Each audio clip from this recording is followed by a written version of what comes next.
அது வாழ்க்கையில் சோதனைகள் வரலாம், அடுத்தடுத்து வந்துட்டே இருக்க, நம்மளும் பார்த்துட்டே தான் இருக்கோம்.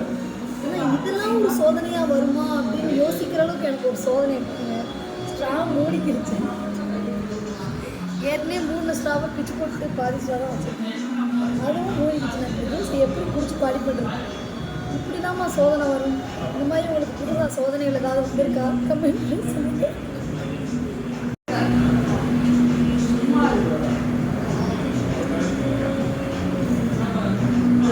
பிச்சு போட்டு மறுபடி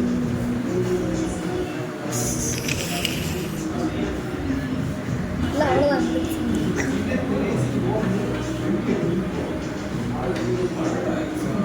அது இல்லாமல் அங்கே சோதனை வருமா மனுஷனுக்கு வாழ்க்கையில்?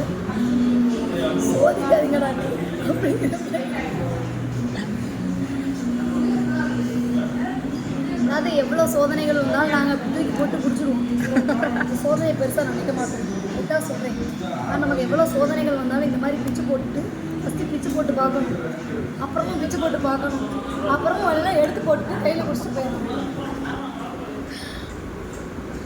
இன்னைக்கு கருத்து நல்லா இருந்தால் கமெண்ட்டில் சொல்லுங்கள். பிடிக்காதவங்க பிளாக் பண்ணிடுங்க.